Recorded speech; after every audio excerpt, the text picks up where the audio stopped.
Psst. Hey. Hey. Yes, you. You need to fix your cover. Your horns are showing a bit under your hair. Relax. It's okay. It's not the end of the world. Just fix it real quick. Here, let me. May I? A little this way, and there we go. Hair in place. You look entirely human. No horns. Well, fuzz stumps. Not sure those really count as horns.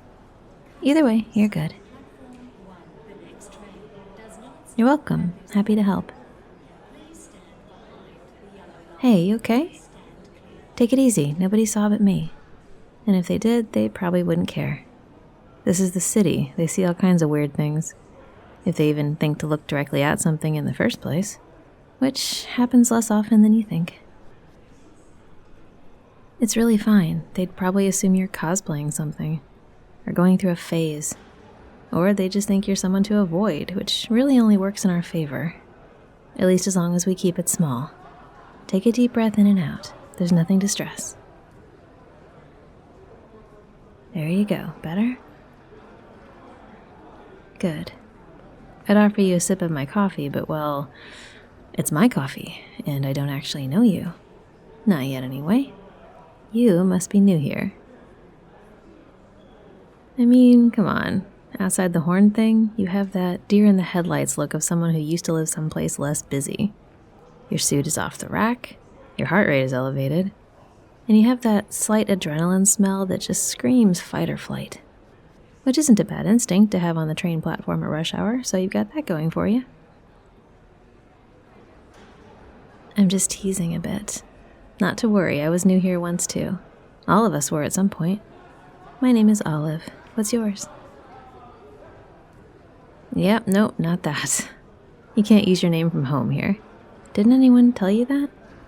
You need to come up with a more human name, something they can pronounce, and that won't blow their eardrums out if they hear it. That's a good one, that works. Did you just pick that out of thin air, or?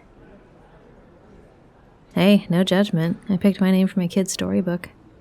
Doesn't matter where your name comes from, as long as you vibe with it. Anyway, nice to meet you. Now practice using that name, like, all the time. Yes, even around other monsters. You need to get the immersion thing down, or this won't work. It needs to be second nature. Just like checking your cover and talking about human-type things when you're around people. You'll get there, don't worry. It's hard at first, like learning a new language, but you'll be surprised how fast you pick it all up. And then you'll be comfortable, I promise. Seriously, as uncomfortable as you are right now, that will change. In a few months, you'll look back and wonder why you were ever nervous. How long have you been in the city? What's your take on it so far? Living around humans in their concrete jungle, I mean. Yeah, it's something. They don't really think like us. But like I said, you'll get there. I've been here a couple of years now, and it was a lot at first. Hiding my scales, tucking my tail, trying to be a normal human person. But it turns out, even for them, very few humans are normal. Normal is sort of an imaginary concept. They're all different and sometimes really weird, so it's not as stressful as it seems. And there are enough of us here now that we can carve out a little bit of our culture here and there.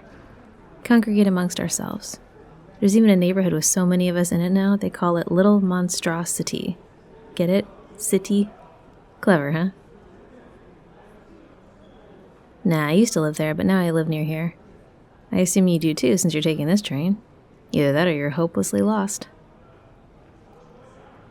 That's good. Best to avoid the hopelessly lost situation whenever possible. I think most of us have at least visited the city a few times in the past, on vacations and whatnot. So it's not like it's totally foreign. And now that you're here, being immersed in it all makes the adjustment go a lot faster. Before you know it, you'll be thinking like a human. Okay, not entirely, but you know what I mean. Watch their shows, listen to their music, and most of all, just observe. See how they move, how they talk, how they interact with each other. Study them. Figure out their little quirks. You'll be an expert in no time. Sure. Just, keep an eye on your cover. If that slips, a lot of your effort will go to waste. Like I said, they won't immediately break out the torches and pitchforks, but you'll get some weird looks, maybe some harsh comments. Might escalate if you have any truly threatening features, like spikes or something. Funny story though, one of my friends got drunk one night and let her cover slip completely, and she was sitting on the ground outside this bar over on 43rd Street, and her scales made her look like a lizard person, and people started taking pictures with her. She was so confused, she just sort of stared up at the sky, and then this big bug flew near her and she caught it with her tongue, and people started freaking out. They thought it was like a magic trick or something until she started crunching it, and then her nictitating membrane started twitching. Yeah, it was a whole thing. I got her out of there as fast as I could after that. I know, right? Don't do literally any of that ever. Seriously, you'll be okay. Besides, it's not like we have a choice at this point. I mean, I assume you're here for the same reason most of the newbies are here. Not because you super love hiding in plain sight in a crowded urban landscape. Did they deforest your lands too? Push their grubby little paws where they don't belong?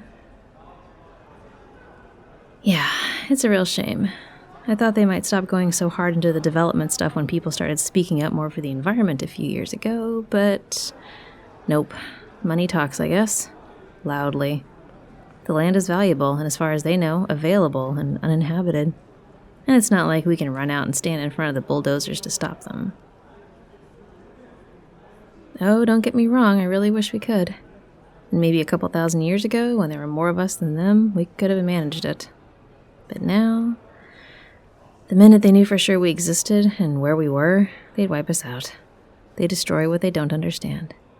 Although it's not like we can blame them, given our less than illustrious history of hunting and eating them on occasion. We were in direct competition for a while there. They just managed to win the population war. Baffling, isn't it? How did humans manage to spread like locusts? I don't think any of us saw that coming. Insidious little bugs, aren't they?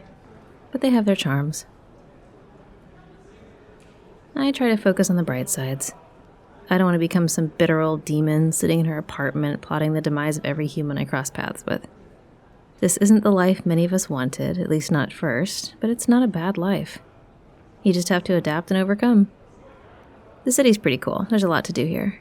And it's not that hard to blend in, at least for most of us. Yeah, we're the lucky ones. The food here is good, the parks are nice. It's not what any of us expected, but we're okay. It's strange, but not bad. I suggest making the best of it and finding all the little joys you can in any given day. The taste of a good blueberry muffin, the smell of the ocean, the sound of the birds in the trees, even the hustle and bustle of some of the humans. It's all got a unique beauty to it if you choose to look. So, look. I know what I said, and I stand by it. They'd eradicate us if they knew we were real, and not just fairy tales and scary stories. We had to be really careful living among them. But that's humans as a group. Individually, some of them are pretty interesting. They have personalities, hobbies, foibles. I like to watch them. Sometimes I even like to interact with them. The babies especially are fascinating, so expressive. They look at you like they can see everything that you are. Maybe they can, which means it's a good thing they grow out of it. Sorry to ramble a bit. I don't get to talk to newbies much. I'm usually too busy with work and life and all that. I spend my downtime curled in a ball on my couch, eating ramen, not getting to know new people. That sounds exhausting. I'm a copywriter at an ad agency. Not a bad gig, definitely not boring. Better than most, I think. And I'm good at it, which helps. How about you? What sort of job did you manage to get into? Oh, nice. Well done you. You must have gotten some high test scores. So you're smart. Interesting. I'm sure you'll really go places once you get comfortable. Of course, I'm happy to help out a newcomer. What would you like to know? Well, my favorite pizza is Tino's, about 4 blocks that way. The crust is so... Seriously, you have to try it. You'll see what I mean. My favorite place to go for walks is Normandy Park. There's a bridge that has a great view of the sunset. Especially good to enjoy it with an ice cream in your hand. And I also think you should get involved with some monster groups in the area. There are meetups. They all use code words to keep it safe and human-free. Can't be too careful. Sure, not a problem. I can help connect you with some. I don't go to any of them anymore, but I know how to look them up and get you invited to events. There are hobby groups, movie groups, things like that. Even running groups if you're into that sort of physical activity thing. I don't particularly like to run, no. Not unless I'm running for my life. And I did enough of that in the past to know I'd rather not do it again. I like to walk. Explore, hike, the fun sort of movement. Not the survive-at-all-costs kind. See, you get me. Oh, our train will be here soon. You want to ride together? Up to you. I have my podcast if you want to be left alone. No better way to pass a solo train ride. Okay then, follow me when the time comes. I'll find us a spot. And then you can ask me whatever else you want to ask me. Ah, that's nice of you. You're pretty interesting yourself. You remind me of the old days before I became a jaded city girl. No, that's a good thing. You know what? That sounds good, sure. Pizza later it is. Now come on, sweetness, watch your cover. Very nice, you're learning already. Now let's get moving. We've got places to go and shiny human lives to live. Special shout out to this audio's randomly selected sweetness patron, Silverwilt. Thank you so much to all my patrons for keeping this channel going. If you like what you hear, be sure to hit the subscribe button below, and check out the links in the description for my other channels and ways to support me. Thanks for listening.